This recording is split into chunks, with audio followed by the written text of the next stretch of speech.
wanted to share a couple of books with you. The lessons that he's teaching today are from this book, and that's basically where the text is coming from. And so you'll want to get that. That's great. And then Cross-Cultural Servanthood. It's also an excellent book by Duane Elmer. Okay, these are excellent books. And then if you've not read it yet, but this also, we want to recommend The Mind of a Missionary. Okay, this is by David Joannis. So these books are excellent. These are wonderful tools, and they'll get you ready for the culture. And there's a saying, it says, he who dares to teach must never cease to learn. And as missionaries, we must always be learning cultures, because cultures run deep and they affect the nations. And so the responsibility to change is ours. We go sometimes thinking that, well, I have good intentions and I love people, so that'll be enough. But good intentions alone are not enough, because we don't realize sometimes that people will judge us they don't know our intentions. They only see our actions, and our actions can be really greatly misunderstood. So that's why it's really our responsibility to study, to learn, and the responsibility to change is ours. So anyway, enjoy this lesson, and give it over to my husband. There you go. Thank you. Hot and cold climate cultures. You see the backdrop behind us. One, you see the swaying palm trees with you can know it's the heat, it's the hot. Well, the other, look at that, blizzard. That's a cold climate. And so you can see the vastness between the climates. We're going to throw up a picture of a map. If you can look at this map. Matthew's helping us. Yeah, thank you, Matthew. Matter of fact, this map, you see the map? We have the red in the middle. This is what would be considered hot climates, and the others are cold climates. And you can see where we are and where most of the rest of the world is. Now, this is not 100%, okay? It's not 100%, but it gives you a good understanding of the difference in psychological thinking. Because it is a cultural thing. Now, I'm not going to say it's in the genes, but it is in the way you are raised and the way life influences you from the people that you're raised with. Okay, so there's a look at the map. We'll take that off now so you won't get sidetracked with it. And I will say, if you hang on towards the end of the session, we'll send you our notes. So you'll have those. And that was my understanding, that the notes will be sent to you at the end. We're not sending them now because you'd be looking at that instead of the wonderful pictures we're throwing up there.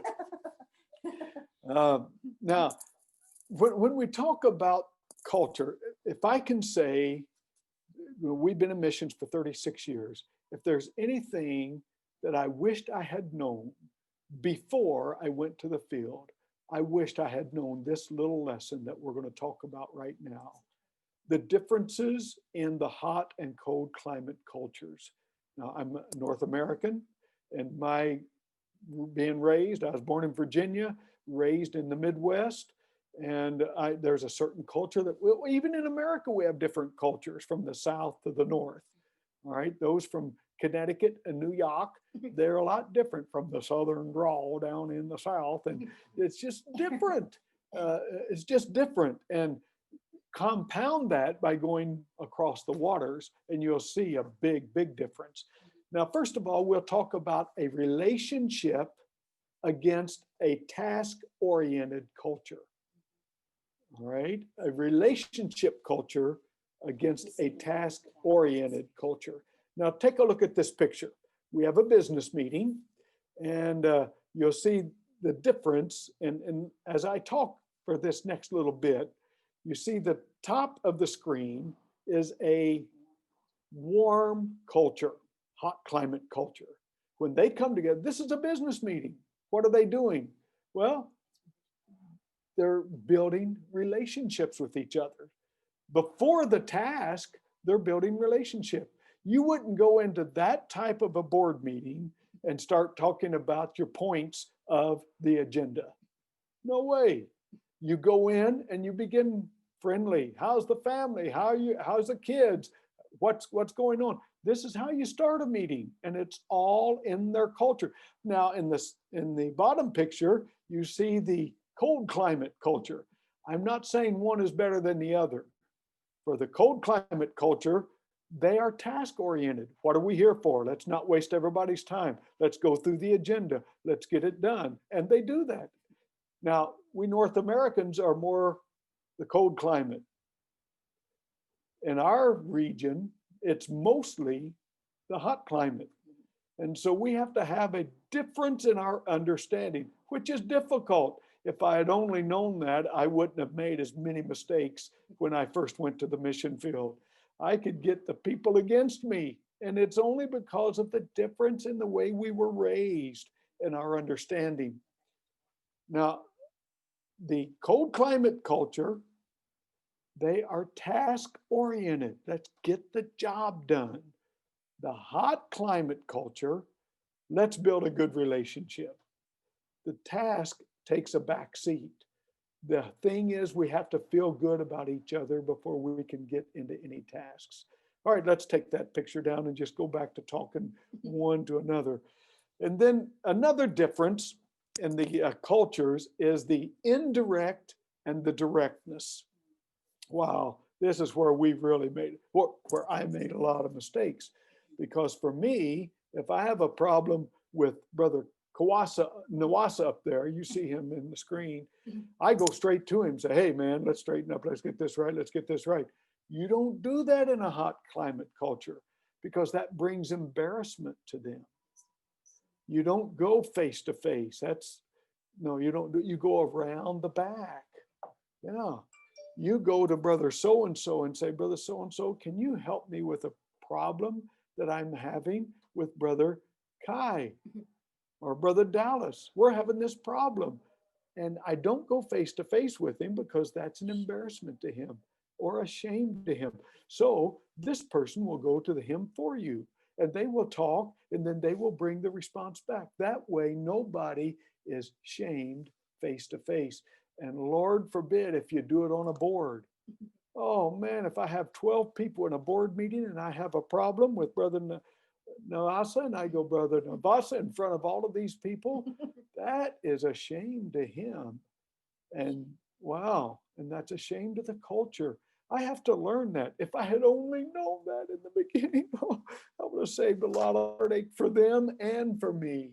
Oh, help us to learn. And this is part of cultural understanding. It's part of cultural understanding. If I had only known these things, okay, if I had only known them. But now in the cold climate, that's how we get things done. It's not personal. If I say, Brother Navasa, you know, we've got to get this thing straightened out. It's not personal, but to him it is. To him it is personal. To me, it's not personal, but to him it is personal just because of the way we were raised. Just because of the way we were raised. Now, a third area that the hot and cold culture is a group mentality compared to individualism. Now, in North America, I'm an individual. You know, I have my rights, I stand up for them. It's not that way in the hot climate culture. No, in the hot climate culture, it's a group effort. It really is. It's a group effort. So if I attack you, I'm attacking your whole clan, your whole family. And it brings shame to the whole family if there's an attack on an individual. Now, these are things that we're having to learn in the culture. So when I'm teaching on this, the reason I'm telling you about it is because we don't want you to make mistakes when you go overseas to a hot climate culture or a cold climate culture. Now, within our region, we have both. We have Australia, New Zealand are more cold climate cultures. And then the rest of our island are all hot climate. So Brother Nawasa up there, he's learned the hard way. New Zealanders are different. They're a different kettle of fish than they are in Fiji. All right. And we understand that more now because of the culture. But we make mistakes along the way, and it's really difficult. Matter of fact, if you have a problem with some, let's say there's a group of young people that come and start harassing you, and you're in a hot climate culture, you know how you settle that? You say, what family are you from? Oh, then they'll straighten up, because if they find out your family, then that shames the whole family if you are doing wrong. And that's how you keep them in line, or you try to keep them in line. Okay, that's just some of the things. Uh, that's just some of the things you learn, and not that you want to use it against them, but hallelujah, help us, Lord. Now, here's another big one: different concepts of hospitality. Here's an example.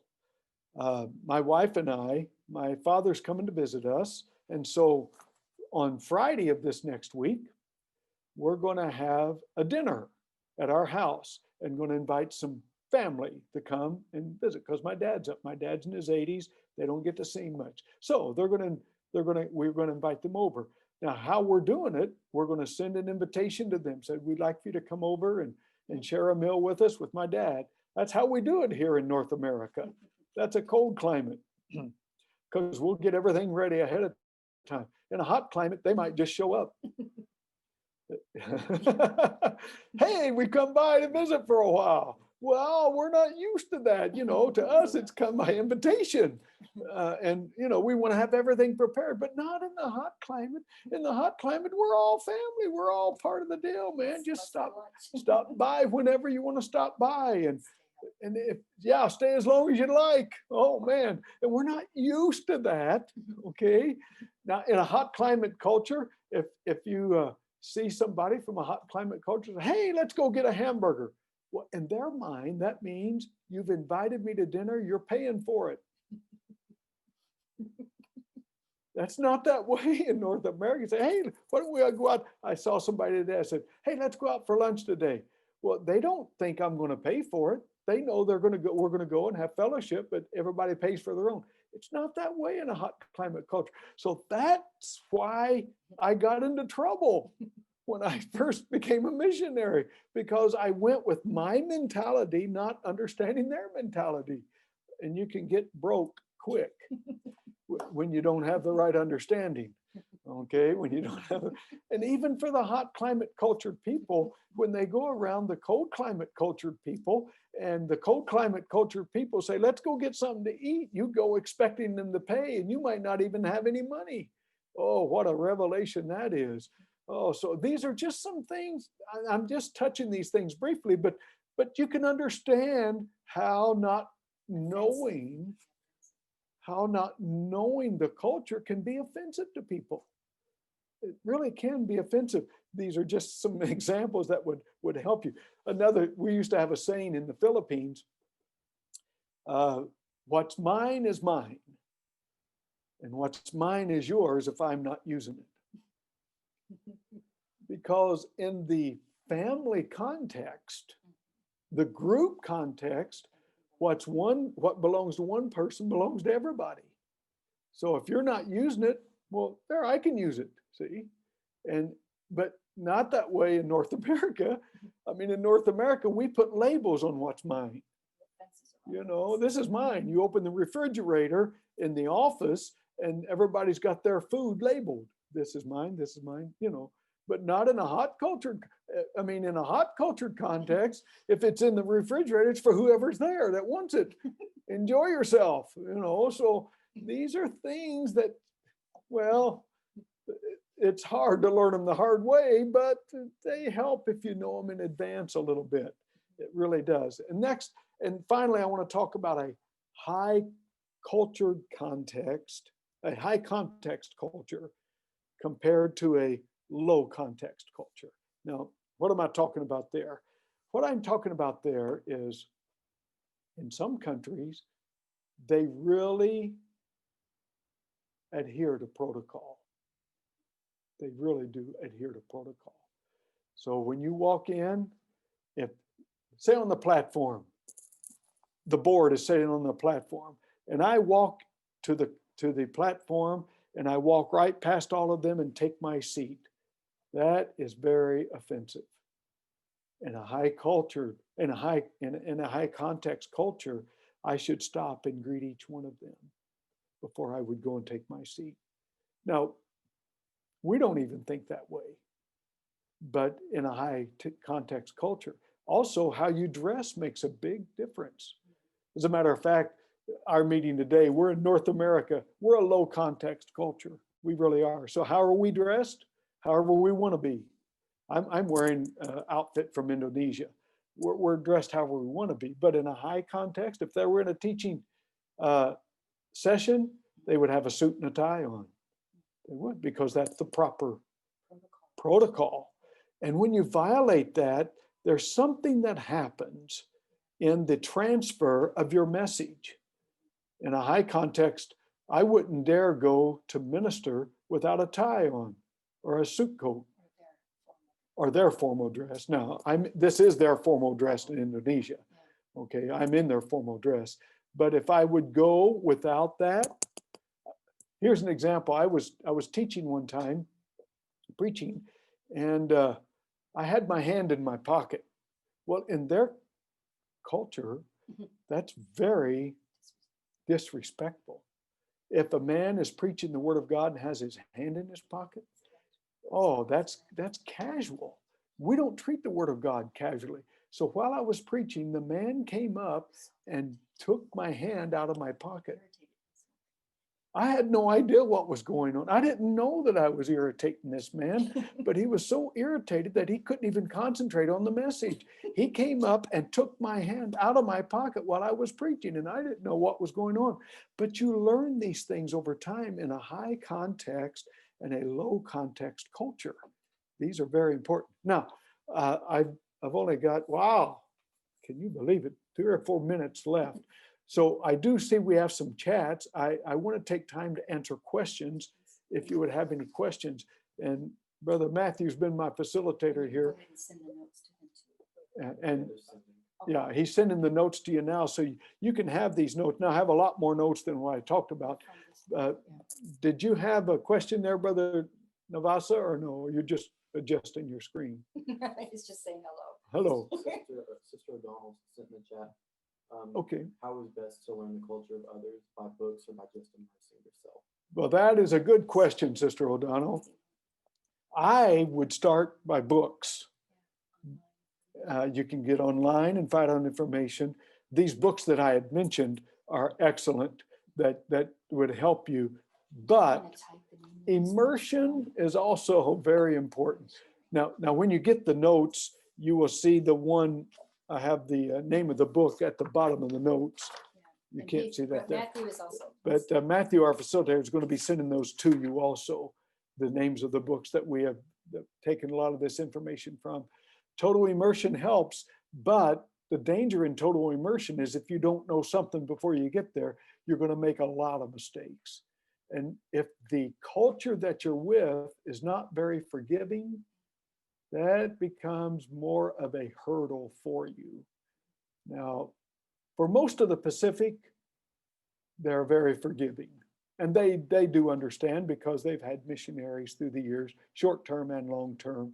So they do have a little more tolerance, if I could say it that way. Some of them, some don't, but most do have more tolerance for us in that regard. Very good question, Sister Linda. Thank you for that. And also get around the missionary. They'll help you a lot. They'll help you a lot. And a lot of them are still in the learning stage themselves, but they will let you know because it does get embarrassing when you make mistakes. It really does. Okay, another question. Thank you, Sister Linda. Another question or comment. Maybe some of you even have some examples that you would have. Now, of those who are on the screen now, how many would you consider yourself a hot climate culture individual or a cold climate culture individual? Okay, so let's say hot climate. Raise your hand if you think you're more of a hot climate. Okay, how many are more of a cold climate?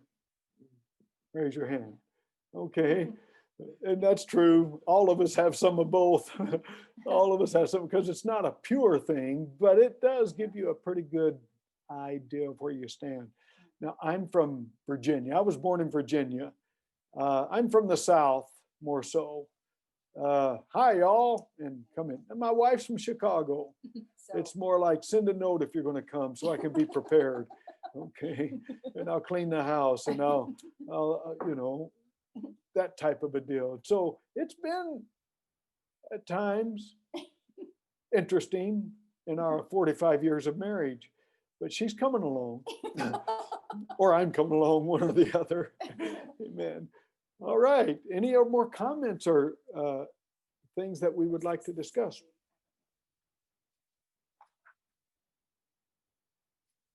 Okay, let's talk about time.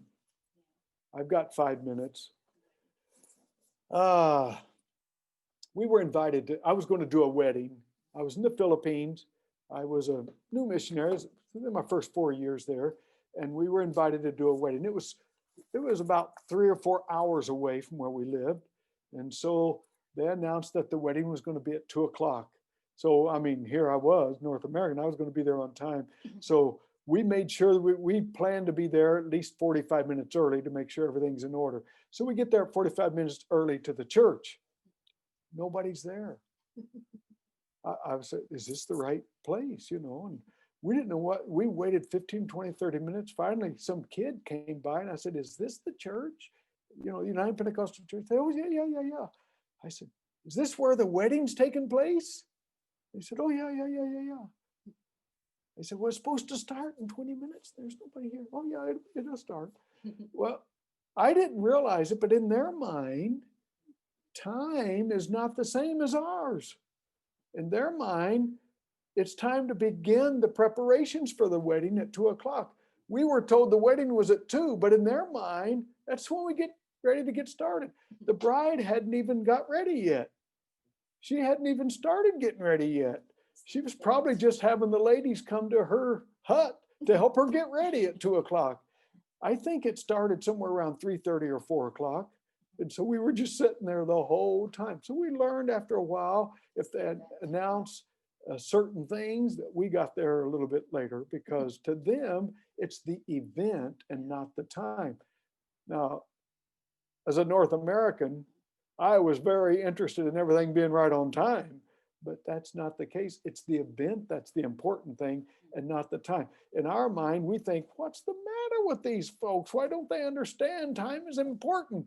But to them, in their minds, what's the matter with these people? It's the event that's important, not the time. And it's just the difference in the cultures. And so once you learn a little more about that culture, the better off you are. Also, directions.